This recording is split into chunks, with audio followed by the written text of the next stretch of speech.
na medicina, eu não quero que vocês tenham nenhum tipo de preocupação emocional. A gente já tem tantas preocupações no atual momento, eu não quero que isso seja... Gabriele, seja muito bem-vinda. Nós vimos nas últimas aulas, na primeira aula a gente conversou sobre os chamados atos de comunicação do processo, atos de comunicação. Boa noite, Paulo. Atos de comunicação do processo. A gente trabalhou sobre isso no nosso encontro, na verdade, no dia 13 de agosto. E na semana passada, nós conversamos sobre os artigos 155 a 157 do Código de Processo Penal, que eles representam a chamada teoria geral das provas no processo penal. Então, a gente conversou um pouquinho sobre essa teoria geral na semana passada, e essa teoria geral ela está concretamente definida no Código de Processo Penal, nos artigos aí 155 a 157. Hoje, nós vamos começar o estudo das provas em espécie no processo criminal, e foi até oportuno a tua pergunta para que eu possa relembrar algumas coisas que nós já vimos em encontros anteriores, mas é importante que a gente relembre para que a gente possa pegar aqui o link, a conexão com o encontro de hoje, com a conversa de o que nós vamos ver. Na semana passada, nós estudamos juntos a teoria geral. Eu estou olhando para cá, não é falta de atenção com vocês, não. É porque eu já estou carregando aqui a aula do horário F para a turma, como eu faço também com vocês logo a seguir. Então, já fica aqui só um minutinho, porque aí os meninos lá do horário F já têm acesso à aula de hoje. Queridos, então a gente viu nas aulas anteriores que... Luciana, boa noite. Não tinha falado contigo ainda. Seja muito bem-vinda, querida. O que nós temos? A gente viu nas últimas aulas a chamada teoria geral das provas, né? Nós entendemos aí a teoria geral das provas, mas eu queria resgatar duas ideias básicas que a gente conversou na semana passada, até aproveitando um pouquinho, Gabriela, a tua provocação, a tua pergunta. Primeiro, nós entendemos de que não existe no processo penal uma prova única, uma prova de ouro, uma prova que vai resolver o processo como um todo. O juiz vai sempre resolver o processo com base nessa grande colcha de retalhos, nesse grande mosaico que representará o conjunto probatório como um todo. E uma segunda coisa que nós vimos também na semana passada, que é importante que a gente recorde agora, é de que não existe, não há necessidade, não é relevante no âmbito do processo criminal uma hierarquização de provas, ou seja, não vai colaborar com nada, não vai ajudar em nada a gente ter aí uma hierarquização dessas provas. E aí que tal prova é mais importante do que a outra, ou seja, havia um entendimento antigo, eu mesmo, quando estava na graduação no século passado, eu aprendi assim de que a prova pericial é mais importante do que a prova documental, que por sua vez é mais importante do que a prova testemunhal. Assim me foi ensinado. E na verdade a gente vai perceber que essa hierarquização abstrata das provas, essa hierarquização teórica de provas, ela não diz nada. Não é correto, ou seja, afirmar que a prova pericial, simplesmente por ser pericial, ela é mais importante do que as demais, repito, não é correto e não colabora com nada, porque no final, para que eu saiba se aquela prova é ou não é importante, se ela é ou não é útil, o que vai importar, na verdade, é no caso concreto, o que vai importar é na situação concreta, é que a gente possa visualizar no âmbito específico daquele processo qual é a prova que vai pesar mais, que vai ser mais relevante. é nesse cenário, é nesse contexto, que a gente vai ter que avaliar essa importância das provas. E, com base nesse raciocínio, a gente começa hoje o estudo das provas em espécie. Então, a gente vai começar hoje o estudo das provas em espécie, ou seja, analisar cada tipo de prova e a relevância de cada uma dessas provas. E a primeira prova que nós vamos ver são a perícia, né? Então, a gente vai ver hoje do exame por delito e das perícias em geral. A gente encontra isso a partir do artigo 158. Do artigo 158 em diante, nós vamos encontrar essa estrutura. Então, qual é o estudo que nós vamos fazer, repito, a partir de hoje? A gente vai entender cada uma das provas em espécie, nós vamos compreender o que cada uma delas nos diz, para que ela serve, qual é a razão de ser, como é que ela vai ser útil ao processo, quais são as formalidades. Então, a gente vai ver a prova pericial, a prova testemunhal, documentos, interrogatório.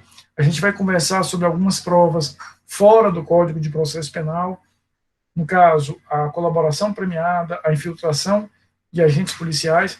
A gente já viu na aula passada. Na aula passada nós fizemos uma revisão muito extensa, né, muito longa e muito interessante sobre a vedação ao uso de listas. E também na aula passada a gente falou um pouquinho sobre, na verdade mais do que um pouquinho, né, a gente falou bastante sobre a interceptação telefônica. Então, o nosso trabalho a partir de agora é compreender essas provas para que a gente possa entender o que é que eu vou provar com cada uma delas, quais são as formalidades que cada uma delas vai apresentar e como efetivamente essas provas podem colaborar com o processo. Dentro dessa síntese que a gente vai estudar a partir de hoje. Tá? Hoje eu quero ver com vocês as provas periciais, a gente vai ver aí as provas periciais, a partir, efetivamente, do que diz o artigo 158 em diante do Código de Processo Penal.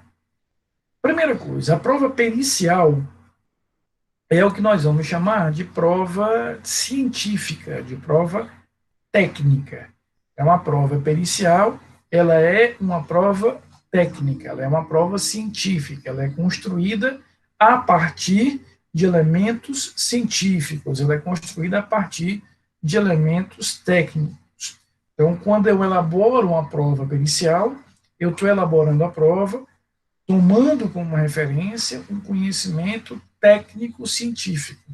É por isso que na prova pericial não há espaço para linguagens imprecisas, não há espaço para eu acho, pode ser que, na minha leitura isso, não, ou é ou não é.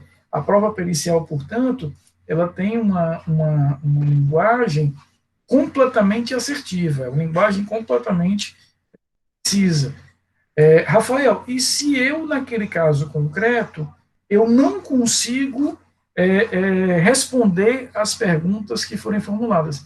Que eu diga, eu não tenho como responder, eu não tenho como contestar esse quesito. O que eu não posso, de maneira nenhuma, é ser impreciso na construção da prova técnica.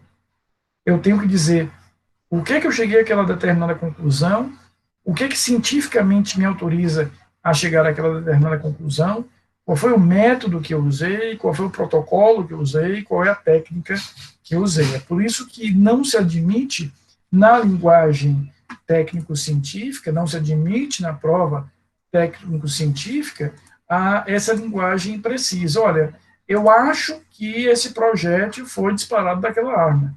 Eu acho que ele morreu por tal causa. Não, ou ele morreu pela causa X, ou esse projétil é de fato dessa arma, ou eu não tenho como afirmar nada.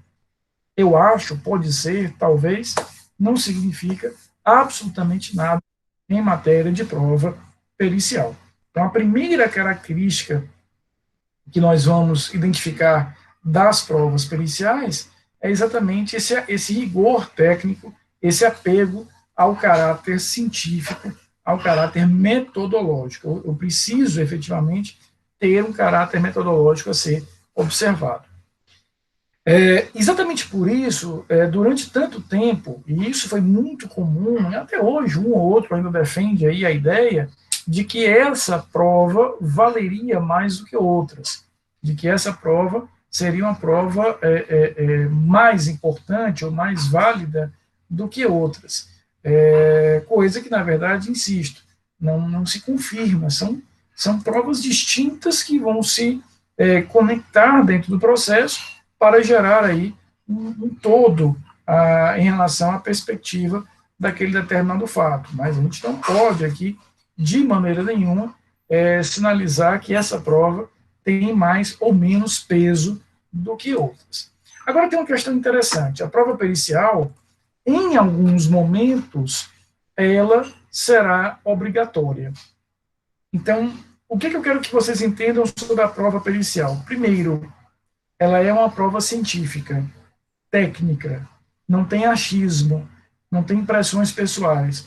Ou eu consigo afirmar, porque do ponto de vista técnico é possível fazer essa afirmação, ou eu não respondo, eu digo que eu não vou responder, porque eu não tenho como efetivamente gerar essa certeza técnica. Assim de simples. Tá? Agora, eu queria voltar um pouquinho a algo que nós conversamos na semana passada, que é o seguinte: em termos gerais, nós temos no processo criminal a regência de uma ideia que é a liberdade probatória, a liberdade da prova. Então, em termos gerais, eu tenho liberdade para provar aquele evento do jeito que eu quiser. Então, a regra é que eu vou provar da maneira que eu quiser. Então, eu quero que vocês entendam que no processo criminal, a regra é a liberdade probatória. Como é que eu provo que havia uma amizade entre fulano e cicrano? Como é que eu provo que um pagou tanto ao outro? Em qualquer meio de prova. Prova testemunhal, prova documental, interceptações telefônicas, gravações de vídeo. A regra é que eu tenho uma liberdade probatória e eu posso provar do jeito que eu quiser. Em alguns casos, casos esses excepcionais, é que o código vai exigir um tipo de prova delimitado por ele, pela lei processual penal, para provar aquele evento. Nesses casos, nós vamos chamar isso de prova tarifada. Então, o que é a prova tarifada?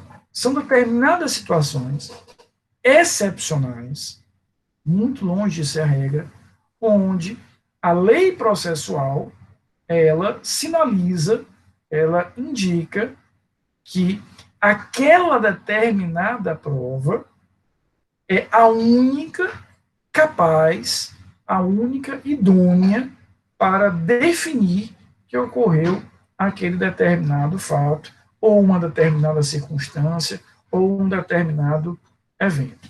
Um exemplo disso é o artigo 158, exatamente as provas que nós estamos estudando agora. Veja o que diz aí o artigo 158. Quando a infração deixar vestígios, será indispensável o exame do corpo de delito, direto ou indireto, não podendo suprir-lhe a confissão do acusado. Então, o que nós temos aqui? Nesse caso, o código, de forma expressa, está dizendo, olha, aquela liberdade probatória, que é a regra, nós estamos afastando. Aquela liberdade probatória, que é a regra geral, a gente está deixando de fora. Tudo bem, em condições normais de temperatura e pressão, prove do jeito que você quiser. Aqui não. Aqui eu estou diante de uma situação excepcional. Ele está me dizendo que se aquele crime produziu, foi capaz de produzir, foi capaz de gerar um vestígio, eu só posso comprovar a materialidade através da prova pericial. Então, ele está deixando claro que se eu estou diante de um fato, em teoria, em tese, criminoso, que foi capaz de produzir um vestígio, eu vou exigir um tipo específico de prova, que é a prova pericial. O que significa vestígio? O que a gente vai entender por vestígio? Vestígio é a modificação física, material, palpável, produzida, causada, oriunda da prática criminosa.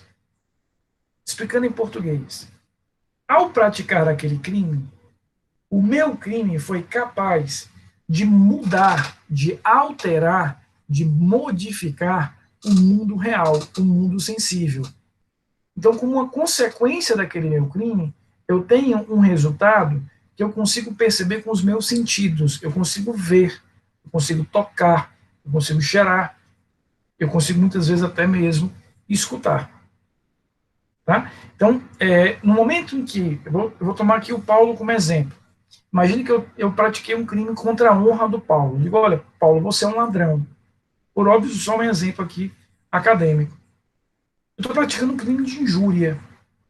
Mas esse crime, apesar de ser uma conduta criminosa, ele não foi capaz de modificar, de alterar o mundo sensível. Eu não consigo pegar, eu não consigo sentir o resultado daquele crime.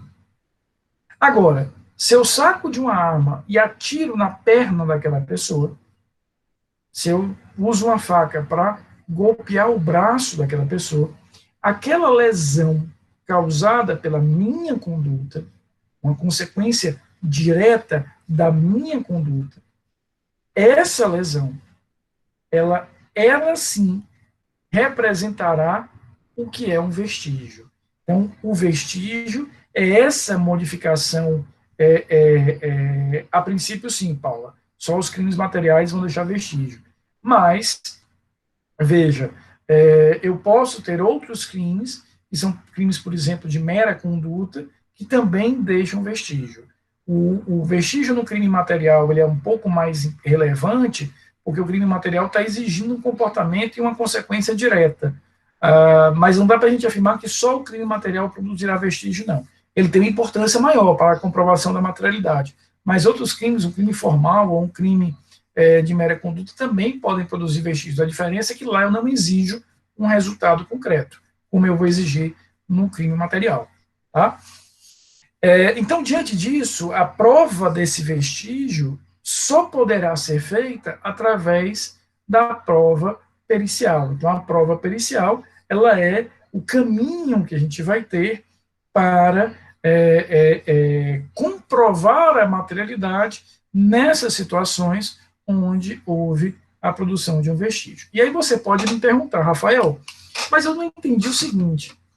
O artigo 158, ele está falando em exame de corpo de delito. Ou seja, ele está dizendo que o exame de corpo de delito é necessário para que eu prove o vestígio. E você está falando em prova pericial. O que é que eu quero, como é que eu conecto essas ideias? Muito simples. Perícia é o gênero. Exame de corpo de delito é a espécie. Perícia é qualquer prova feita com base num pensamento, num método, numa técnica científica. Quando eu falo em ciência, eu estou falando em método, em objeto de estudo e etc. Então, a perícia é o gênero que nós estamos vendo aqui. Agora, uma das espécies de perícia vai receber um nome específico, que é o exame de corpo de delito. E aí vocês vão me perguntar, o que é que o exame de corpo de delito tem que outras perícias não têm, a ponto dele ser tratado ou receber um nome específico? Simples. O exame de corpo de delito é a perícia feita no objeto que corporifica, que materializa o crime. Por isso que ele fala de corpo de delito. Ele está corporificando, materializando o crime. Cuidado, porque nem sempre o corpo de delito é o corpo humano. O corpo de delito é aquele objeto, pode ser o corpo humano, mas não necessariamente o é, que vai materializar, que vai conter, que vai corporificar os vestígios daquele determinado crime. Vamos ver um exemplo que vai ficar mais fácil. Imagina a seguinte situação. O cara invade o apartamento do outro, arromba a porta, pá, arromba a porta, entra no apartamento do outro, atira, mata o cara na sala, sai, joga a arma na escada do prédio e foge. Foge como? Usa uma moto abandonada 2 quilômetros depois. É essa cena que eu quero que vocês imaginem. O cara vai de moto, entra no apartamento, arromba a porta, entra, vai até a sala, mata o cara, volta, vai embora, joga, se desfaz da arma ali na escada mesmo do prédio, pega a moto, vai embora e 2 quilômetros depois abandona a moto. Ok? Eu vou ter condição, eu posso, durante a apuração desse fato, fazer uma perícia na arma, uma perícia, por exemplo, balística, para saber se o projétil que levou à morte da vítima foi disparado por aquela arma, saber se tem alguma impressão digital na arma. Eu posso fazer uma perícia na porta para comprovar que ela foi arrombada. Eu posso fazer uma perícia na arma, desculpa, na moto, para verificar se ela efetivamente foi utilizada pelo agente, se tem alguma impressão digital, se aquela determinada moto ela é objeto de furto, de roubo, ou se é do próprio autor. Eu vou fazer uma perícia no apartamento como um todo. E eu vou fazer uma perícia no cadáver. Mas perceba, de todas essas perícias, a única que a gente pode falar em exame de corpo de delito é a do cadáver. Por quê? Porque é este objeto, e aqui, pelo amor de Deus, eu não estou menosprezando nem diminuindo a pessoa, mas eu estou analisando do ponto de vista técnico, é esse objeto que corporifica, que materializa, que dá corpo ao crime que eu estou investigando, no caso, o homicídio. Então, veja, na arma, na porta, na moto, no apartamento, tudo isso é perícia. No corpo, é perícia. Mas esta perícia vai receber um nome específico, que é o exame de corpo de delito. Portanto, o exame de corpo de delito é a perícia feita num objeto que está contendo, corporificando o próprio crime. Se o crime que eu estivesse apurando fosse de porte ilegal de arma de fogo de uso restrito, eu faria o exame de corpo de delito na própria arma. Se o crime que eu estou apurando, por exemplo, é um crime de falsidade de dinheiro, lá do artigo 289 do Código Penal, de moeda falsa, eu vou fazer um exame de corpo de delito naquela moeda falsa. Não, é um crime de falsidade de material, porque eu falsifiquei um contrato, eu vou fazer um exame de corpo de delito naquele contrato. Ou seja, o exame de corpo de delito é a perícia feita num objeto que contém os vestígios esses, insisto, que vão representar o próprio crime. Tá?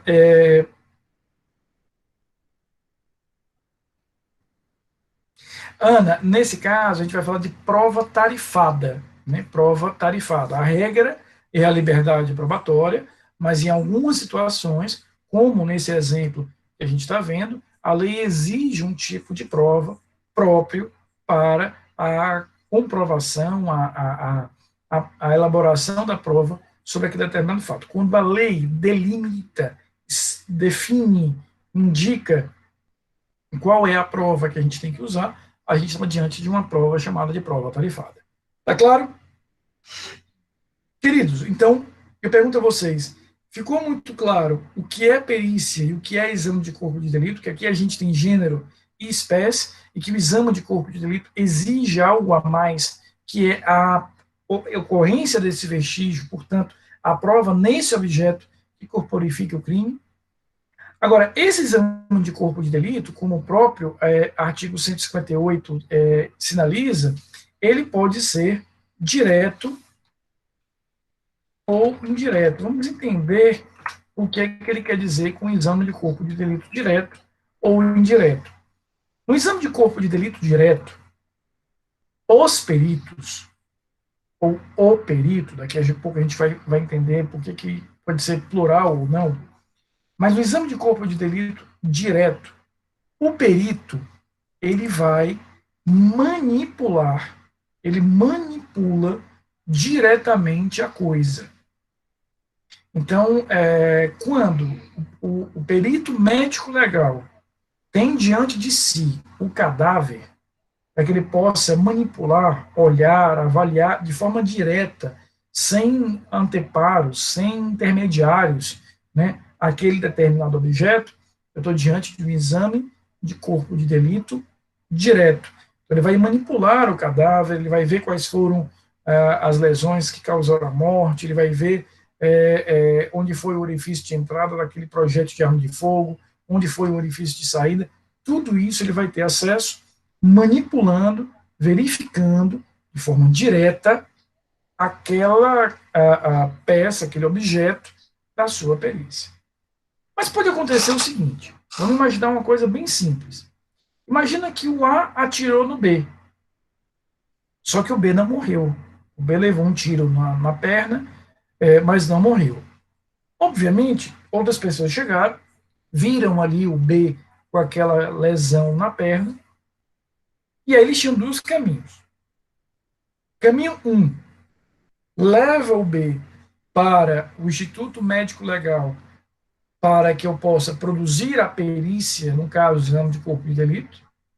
Ou, opção número 2, levo o B ao hospital para que ele seja atendido de urgência. Obviamente, evidentemente, eu vou levar o cara para o hospital. Claro, evidente, não tem se dizer, não mexe nele, vamos primeiro produzir a prova. Não tem lógica disso, não tem nenhum sentido disso. Eu vou levar o primeiro cara para o hospital. Show. E qual é o trabalho, olha que interessante, qual é o trabalho dos peritos? Qual é o trabalho efetivamente do perito? O trabalho do perito é avaliar as circunstâncias. Mas qual é o trabalho do médico, sobretudo do cirurgião? É desfazer todos esses vestígios. O trabalho do cirurgião é desconstruir todos esses vestígios. O que eu espero do cirurgião, o que eu espero desse determinado tipo de atuação, é que ele desfaça, que ele desconstrua todos aqueles vestígios que lhe aconteceram. Na verdade, quanto melhor for o atendimento médico, quanto melhor for o atendimento do cirurgião, melhor for a cirurgia reparadora daquela lesão, menos vestígios nós encontraremos depois. E, claro, o que é que eu estou fazendo? Eu estou desconstruindo ou impedindo muitas vezes, ou inviabilizando muitas vezes, que os peritos possam diretamente produzir o exame de corpo de delito. Mas não tem sentido nenhum eu afirmar que nós vamos preservar a prova, eu vou preservar a prova em nome ou em detrimento da saúde daquela vítima. Claro que isso não faz nenhum tipo de sentido, claro que isso não tem nenhum tipo de lógica. Então, com base nisso, pensando em situações como essa, é que o próprio Código autoriza o chamado exame de corpo de delito indireto. O que os peritos farão, ou o perito fará? Ele vai se municiar de informações, radiografias, tomografias, ressonâncias magnéticas, prontuário médico, uma entrevista com os cirurgiões, se for o caso, fotografias, filmagem, né, até mesmo um exame feito na vítima posteriormente.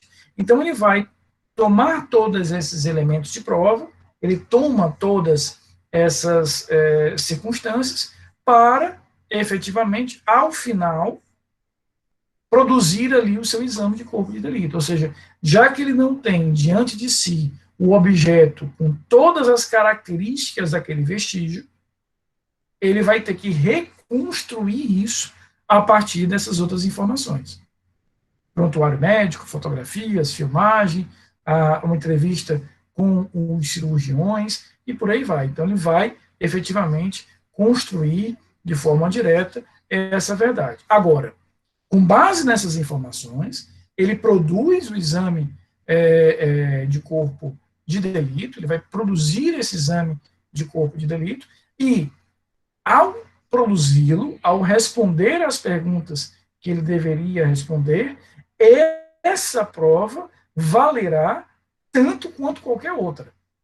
Então, veja, se ele conseguiu responder aos quesitos, ou seja, as perguntas essenciais que ele precisa responder naquela prova, esse exame de corpo de delito, mesmo indireto, terá a mesma força probatória do exame de corpo de delito direto. A diferença aqui não está na força probatória, na força probante, é a mesma.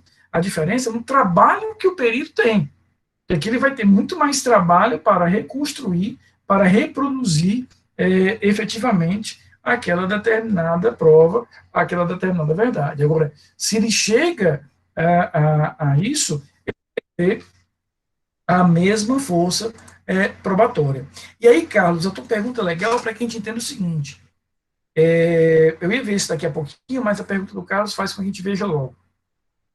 A perícia, portanto, é um tipo de prova, né, é um tipo de prova que vai sinalizar, através de meios e técnicas científicas, de meios e técnicas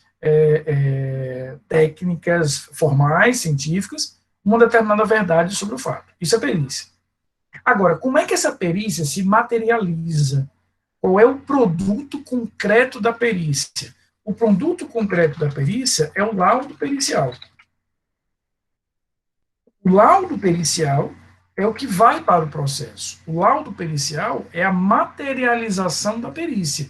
Então, veja, aquele exame de corpo de delito, ou qualquer outra perícia, o perito olhou lá o cadáver, verificou qual foi a lesão, viu onde é que foi o orifício de entrada de arma de fogo, onde é que foi o orifício de saída, tudo isso o perito identificou. Show.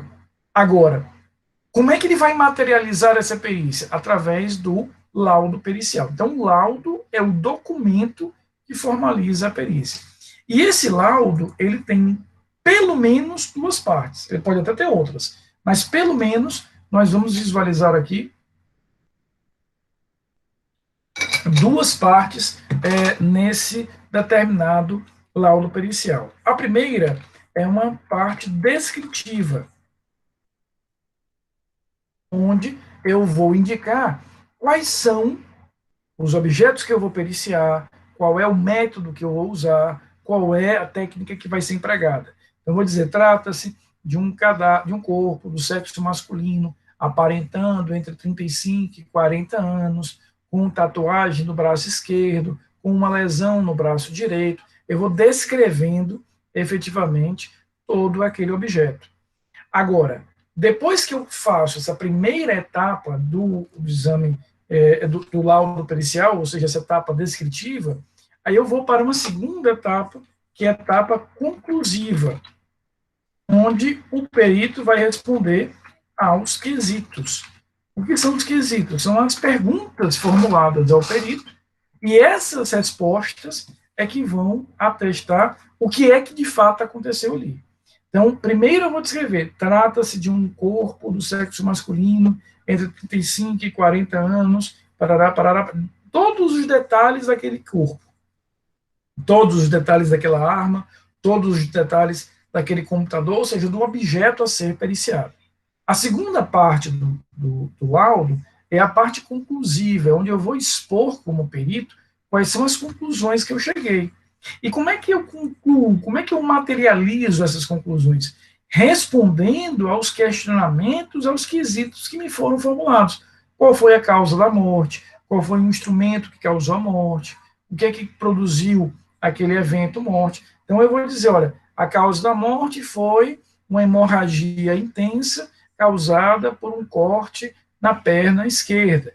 Qual foi o objeto? Trata-se de objeto corto, contundente, do tipo machado, parará, parará, parará. Então, eu vou no laudo descrever o meu objeto e, no segundo momento, eu vou concluir ou indicar quais são as conclusões que eu cheguei. Isso é o laudo pericial, é o que materializa a perícia. E aí, Carlos, a gente vai encontrar esse laudo pericial em qualquer perícia, direta ou indireta. Quer eu esteja falando de um exame de corpo de delito, quer eu esteja falando de qualquer outro tipo de perícia. Então, a perícia se materializa independentemente da sua natureza. Se eu estou falando aqui de uma perícia contábil, se eu estou falando de uma perícia balística feita no arma de fogo, se eu estou falando de uma perícia informática, se eu estou falando de uma perícia médico-legal, odonto-forense, não interessa que tipo de perícia eu tenho. Ela sempre se materializará, ela sempre vai se materializar através do laudo. O laudo, portanto, é um instrumento que materializa, que corporifica a perícia. E esse laudo vai existir independentemente da perícia que eu esteja fazendo.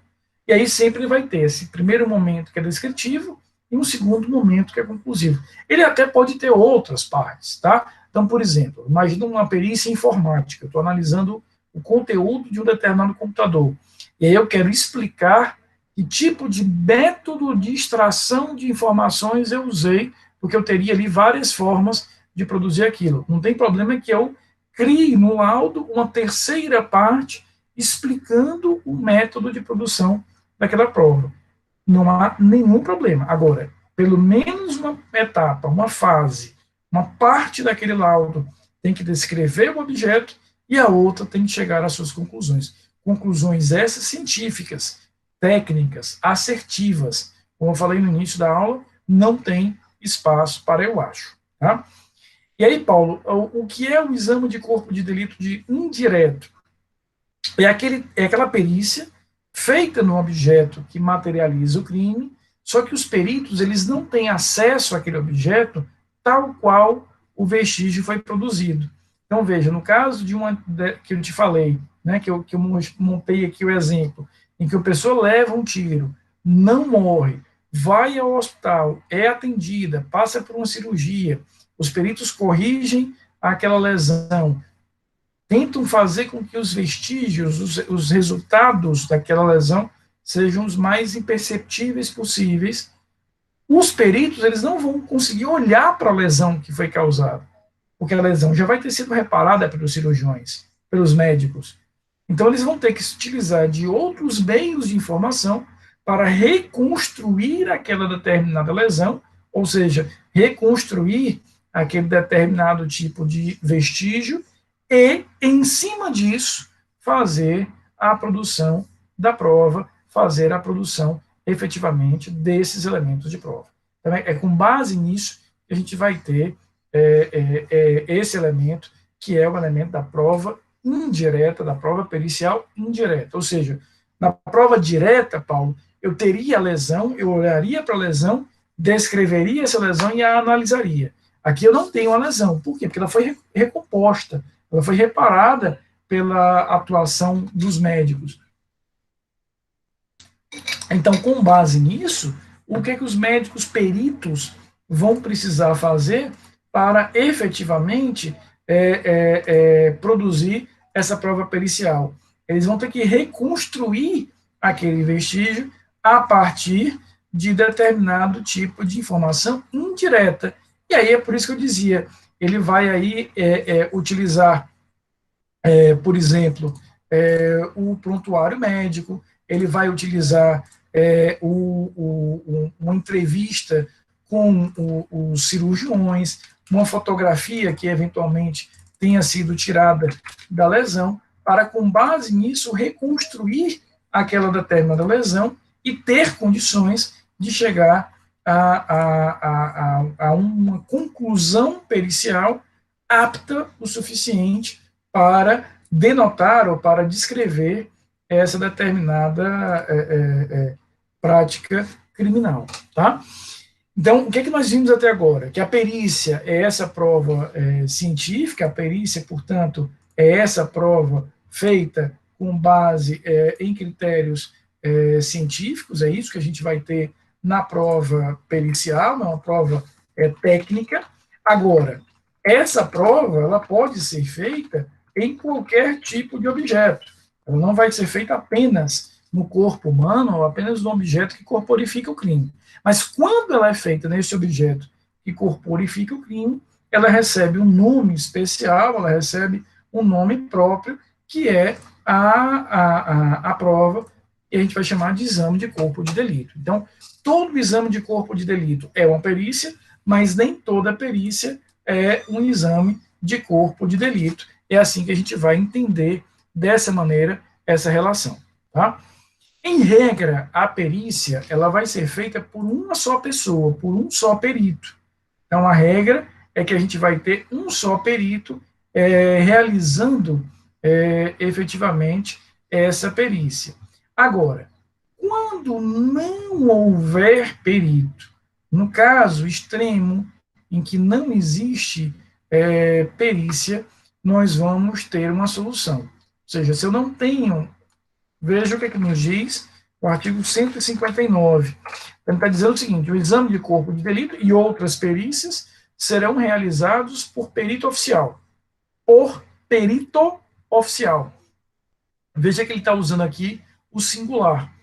Portador de diploma de curso superior. Parágrafo 1º. Na falta de perito oficial, o exame será realizado por duas pessoas idôneas, portadoras de diploma de curso superior, preferencialmente na área específica, dentre as que tiverem habilitação técnica relacionada com a natureza do exame. Então, veja, a regra é que um perito, ou seja, alguém portador de nível superior, especialista, expert naquela determinada perícia, vai fazer esse exame.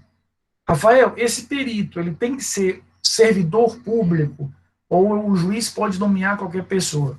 Veja, em alguns casos, o Estado ele possui no seu corpo de servidores peritos que são aptos, estão ali habilitados para realizar essa perícia. A gente tem normalmente o que no Estado?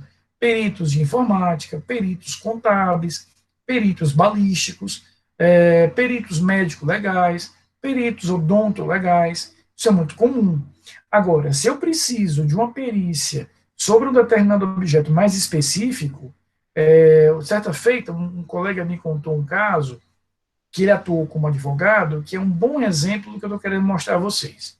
O caso era o seguinte: uma senhora tinha levado um anel para ser reparado por um ourives.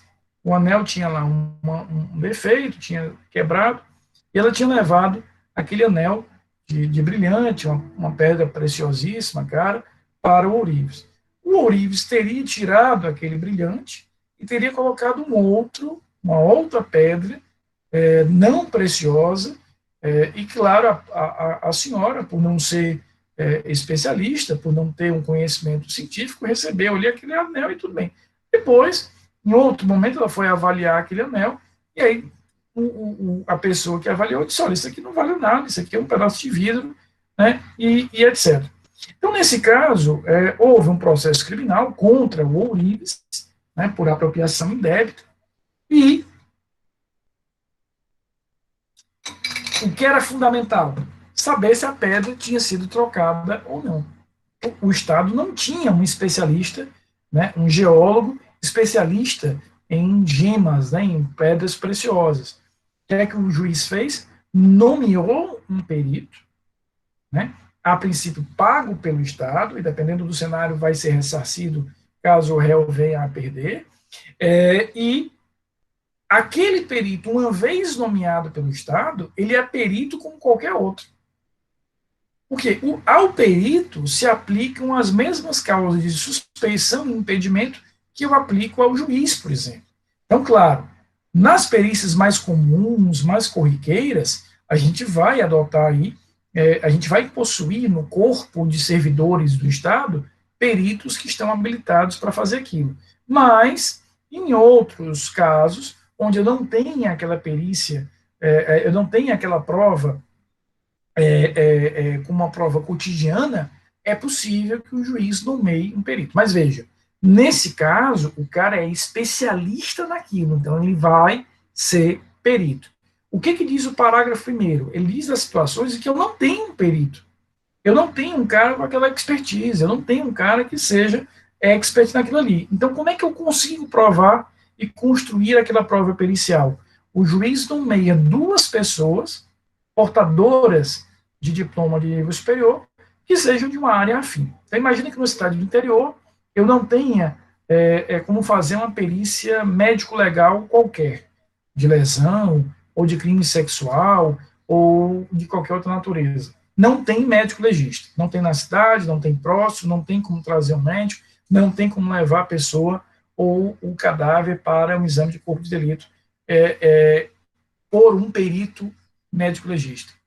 O juiz pode nomear, por exemplo, 2 médicos, ou 2 odontólogos, ou pode nomear um fisioterapeuta e um dentista, que tenham algum tipo de conhecimento de anatomia, por exemplo, e possam produzir ali um laudo.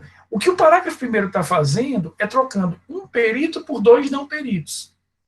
Aquela ideia de que 2 pessoas pensam melhor do que uma, no caput só precisa de um, porque o cara é especialista.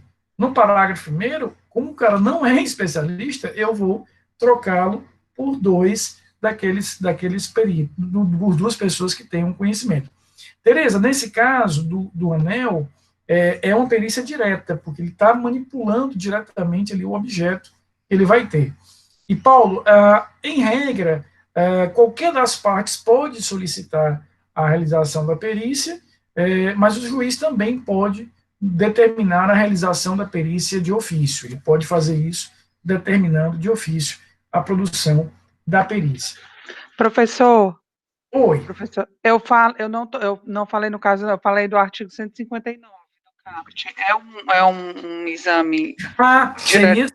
Seria direto, porque o que vai determinar, Tereza, se é direto ou não, é o acesso de forma Direto à coisa. à coisa, né? Ao objeto. Por mais que eu não seja expert, eu estou diante do Tá, cadáver ou daquela pessoa que sofreu lesão, então é uma prova direta.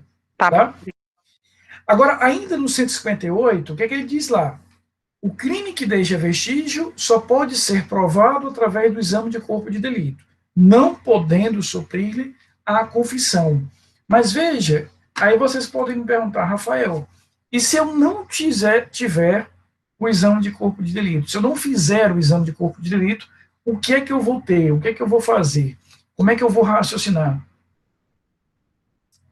Nesse caso, a alternativa que eu vou ter é a realização a alternativa que eu vou ter é o que indica aí o artigo 167. O que ele diz? Não sendo possível o exame de corpo de delito, por haverem desaparecido os vestígios, a prova testemunhal poderá, eu quero muita atenção de vocês na expressão, poderá suprir-lhe a falta. Então, o que diz a regra do 158? O crime produziu vestígio? Produziu. Então, como é que eu provo a materialidade desse determinado crime? Através do exame de corpo de delito. Show. Agora, se eu não tiver como realizar o exame de corpo de delito, nem direto, nem indireto, porque os vestígios desapareceram. O que eu vou ter como alternativa para comprovar a materialidade? O exame de corpo de delito será substituído pela prova testemunhal. Mas olha que ele fala aí em poderá. O que ele quer dizer com poderá? A gente precisa entender aqui o seguinte: ele vai estar dizendo para a gente que eu vou ter que analisar de forma casuística se a prova testemunhal é segura o suficiente, é robusta o suficiente para fazer essa prova. Rafael, eu não entendi. Deixa eu trazer um exemplo para a gente poder entender bem o que eu estou querendo dizer. Então, o que é a regra, o que é o desejado pelo Código de Processo Penal. O crime produziu vestígio, ele produziu essa modificação física do mundo sensível? Produziu. Então, nós iremos exigir, para que haja comprovação de materialidade e, consequentemente, o processo, o exame de corpo de delito. Regra. Pode ser direto, quando ele tem acesso à coisa, pode ser indireto, naquele caso, Paulo, em que ele vai reproduzir aquela verdade sobre a coisa por meios outros. Show, mas é um exame de corpo de delito. Agora, imaginemos que ele não tenha como fazer o exame de corpo de delito, porque os vestígios desapareceram. Nesse caso, a prova testemunhal, e aí não há um limite, Paulo, de prova testemunhal, o que importa é que eu tenha a segurança nessa prova, poderá suprir-lhe a falta. Agora, a gente precisa entender que o fato da lei, o fato do Código de Processo Penal autorizar a substituição pela prova testemunhal não quer dizer que, no caso concreto, eu consiga fazer essa substituição. Eu consiga fazer essa substituição. Deixa eu trabalhar aqui com dois exemplos. Na verdade, um exemplo com duas variantes. Na beira do rio, na margem do rio ali que passa perto de uma cidade pequena do interior, umas pessoas encontram um cadáver. O cadáver claramente tem aqui no tórax uns orifícios muito característicos de entrada de projeto de arma de fogo. Aquelas pessoas dizem, meu Deus, rapaz, é o seu fulano ali do açougue, é o seu Zé do açougue. Mataram o seu Zé, tá aqui, ô, minha Nossa Senhora. Vamos correr, vamos chamar a polícia. Aí eles correm para chamar a polícia. Quando eles voltam, o rio tinha subido, né? A água tinha avançado e tinha levado aquele corpo. Eu não tenho como fazer o exame de corpo de delito, nem mesmo indireto. O que é que eu vou fazer? Vou usar o depoimento dessas testemunhas para comprovar quem era a vítima e que foi uma morte provocada por arma de fogo.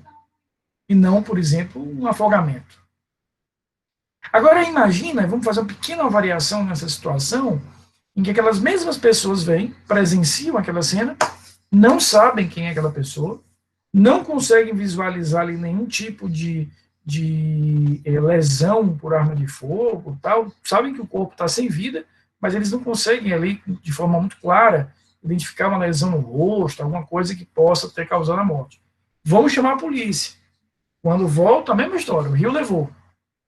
Ou seja, eu tenho uma prova testemunhal, mas essa prova testemunhal não me dará a segurança para saber quem foi a vítima, se de fato foi uma morte matada ou morrida. Então, não vou conseguir utilizar essa prova testemunhal como substituta idônea, substituta eficaz, substituta efetiva da prova pericial. Então, o que a lei está me dizendo no artigo 67 é, olha, se você não tiver o exame de corpo de delito, tenta a prova testemunhal. Mas tem que ser uma prova testemunhal que me dê a segurança suficiente de que há uma comprovação de materialidade robusta, ou seja, que a prova testemunhal consiga suprir de forma satisfatória essa ideia de que o fato aconteceu, de que eu posso definir aquilo ali como um fato, em tese, criminoso. Paulo, professor, só um minutinho. Qualquer pessoa, a gente vai falar na quinta-feira sobre prova testemunhal, é o nosso tema da próxima aula, mas é qualquer pessoa que possa figurar como testemunha, né? Se ela não tiver nenhum dos impedimentos que a gente vai ver na quinta-feira, ela pode ser ouvida. Pois não? Professor, só uma dúvida, essa prova testemunhal pode ser uma filmagem, alguma coisa, uma pessoa gravando? Não, Pedro, não. Eu até, se eu tiver uma pessoa gravando, claro que aquele elemento, Pedro, a gravação em si, vai ser um elemento de prova, mas eu vou ter que ouvir a pessoa mesmo. Então, aqui, a gente precisa entender que o código, ele tarifou o tipo de prova, ou seja, ele já determinou que a prova tem que ser o exame de corpo de delito, e trouxe uma alternativa. Então, se ele aqui, de forma expressa, saiu daquela liberdade probatória que era a regra, e tarifou o tipo de prova, eu tenho que seguir essa ordem do código. Tá? A filmagem, eventualmente, pode ser um elemento a mais, um elemento complementar, mas a prova testemunhal é a prova idônea que pode, em substituição ao exame de corpo de delito, trazer essa verdade. Tá? Obrigado. Uma última coisa que eu queria trazer na aula de hoje é uma novidade trazida pelo chamado pacote anticrime, né, que é a lei aprovada no finalzinho do ano passado. Ele fez inserir no Código de Processo Penal os artigos 158A até o artigo 158F. Eu vou passar isso como tarefa de casa para vocês, né? Eu sei que parece até brincadeira, numa pandemia dessa, a gente em casa, eu falar em tarefa de casa, né? Como se tivesse outra alternativa de tarefa, mas não tem nenhuma ironia aqui não, é porque, enfim, é tarefa de casa mesmo, não tem outro jeito. Eu confesso a vocês que nunca imaginei, acho que ninguém no mundo imaginou a gente viver esse tipo de situação, e nunca imaginei passar mais de 5 meses sem usar nenhuma calça, né? Passei mais de 5 meses sem vestir uma calça, sem usar sapato. Eu tinha receio de quando eu fosse usar sapato, ia parecer aqueles cachorrinhos que você bota aquele sapato, ele sai sem conseguir andar direito, era a minha sensação, né? Durante um determinado momento, confesso a vocês que eu pensei que eu nunca mais usaria uma calça na minha vida.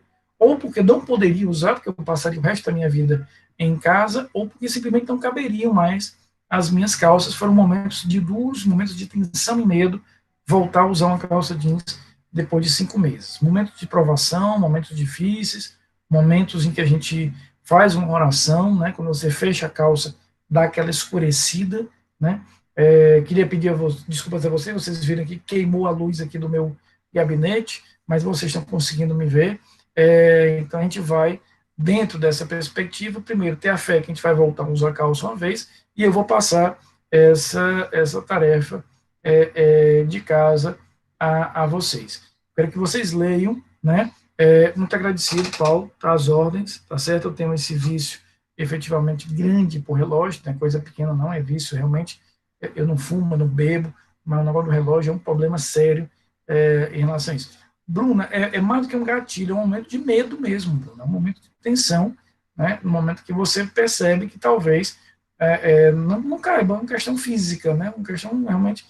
Aí você já torce até para a pandemia durar mais, para você dar uma emagrecida e voltar a usar efetivamente as roupas. É complexo, Melissa. Eu me lembro que eu tive que resolver uma coisa fora de casa e tinha que ir de calça, e foi uma noite difícil, a noite de véspera, né? Porque eu disse, mas nada entrar aqui. O que é que eu vou efetivamente fazer, né? Mas, enfim, podia estar matando, podia estar roubando, e está só querendo comer em casa para aguentar essa questão. Marlene, a minha tarefa de casa, eu quero que vocês leiam, só ler, né, para que vocês possam ler esses artigos aí do 158A ao 158F. Esses artigos, eles organizaram no Código Penal, no Código de Processo Penal, a chamada cadeia de custódia da prova. Então, eles trouxeram uma disciplina, e isso já existia numa resolução do CNJ, uma resolução do CNJ já disciplinava efetivamente isso, e aí o legislador processual incorporou isso ao Código de Processo Penal na Lei 13.964 do ano passado, que é o chamado pacote anticrime.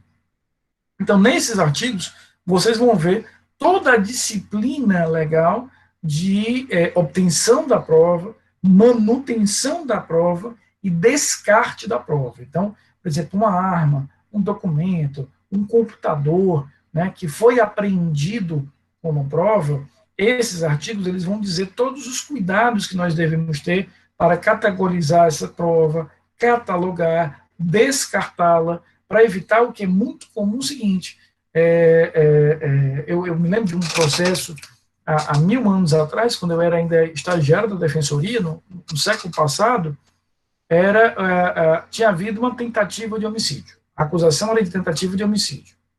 Lá na delegacia, tinha sido apreendido um revólver. O cara tinha apreendido o revólver, e dos 6 projéteis, tinham 3 deflagrados e 3 não deflagrados. Só que esses projéteis, durante o inquérito, eles foram descartados. Quando Quando chegou na ação penal, o que a gente tinha? A dúvida sobre esses 3 projéteis que não tinham sido deflagrados. O réu tentou usar e não conseguiu, ou ele sequer tentou usar? E a diferença é que ele é muito grande, porque se ele tivesse tentado usar e não tivesse conseguido, vamos imaginar que falhou a munição, eu estaria diante de uma tentativa de homicídio. Se ele sequer tentou usar, eu poderia estar diante de um arrependimento, de uma desistência voluntária. Então, a deficiência na custódia, na preservação da prova, trouxe um prejuízo para o processo. O réu não foi a júri. Por quê? Porque nós aventamos a tese de desistência voluntária e o Ministério Público disse: eu não tenho como ir contra essa tese, porque eu não tenho como provar que foi por um fato alheio à vontade dele, pela deficiência que a prova efetivamente tinha. Então, esse artigo, ou na verdade, esse conjunto de artigos, ele produz toda a disciplina que já existia, né, numa resolução do CNJ para a custódia da prova, tá? Eu vou fazer a chamada agora, a gente já finalizou a aula aqui, eu vou fazer a chamada, depois eu vou fazer só uma revisão de alguns pontos, mas por favor não saiam ainda, eu vou fazer aqui rapidinho a chamada, tá?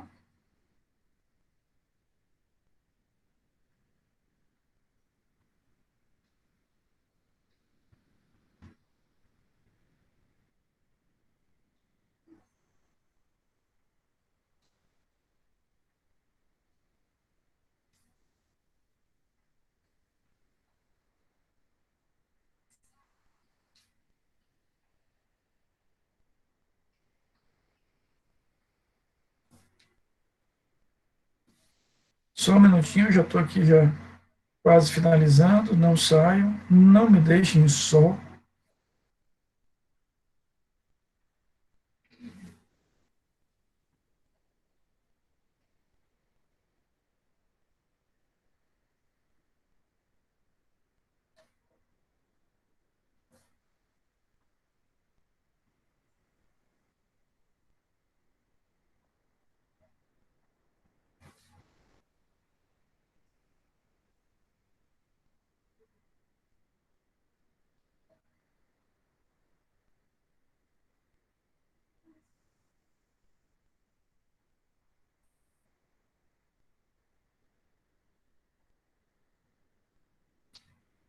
Já estou concluindo, um minutinho.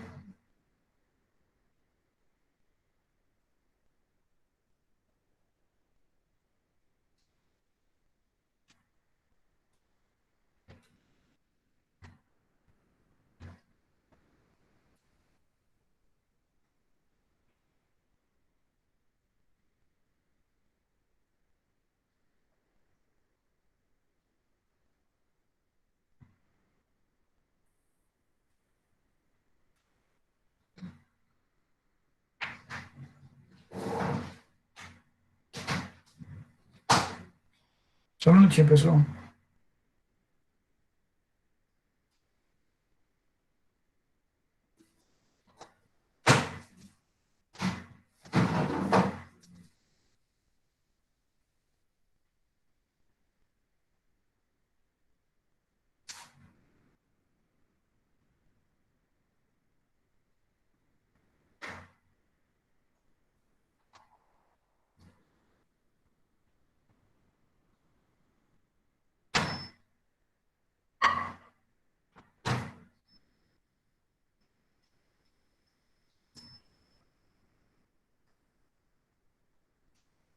Perfeito. Chamada feita. Meus queridos, alguma dúvida sobre o que nós vimos hoje?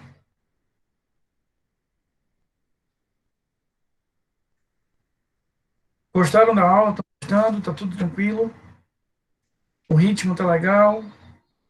Não está gostando, Ana? Obrigado pela sinceridade. Gostei, Ana. Da sinceridade é isso mesmo. É a vida. Né? Não, professor. Obrigado. Que é isso? É isso. Fazer o quê, né? Não, não foi relação a isso, não. Socorro. Foi em relação às dúvidas. O senhor perguntou se tem alguma dúvida. Eu falei, não. Em relação às aulas, tá tranquilo, tá ótimo. Tô adorando o horário que o senhor acaba. Pessoal, acredita isso não, pessoal. Eu também não senti muita sinceridade, não. Eu também não acreditava. Eu achei. Não aceito. Eu acho uma prova pericial para afirmar isso aí, se é verdade ou não. Eu achei meio. Alguém realize a minha defesa, por gentileza. A gente vai acreditar para melhor passar, não é para não ficar chato. Tá certo. Né? Eu podia estar matando, podia estar roubando, que era só da minha aulinha de processo penal. Né? Tem sempre isso. Meus queridos, um beijão, tá certo? A gente vai. Na aula de quinta-feira, uma aula um pouquinho mais longa, que eu quero ver com vocês na quinta-feira. Prova testemunhal e interrogatório. A gente vai conversar sobre isso na quinta-feira. Mas até lá, uma boa noite. A gente se encontra, se Deus quiser, na próxima aula. Tá bom?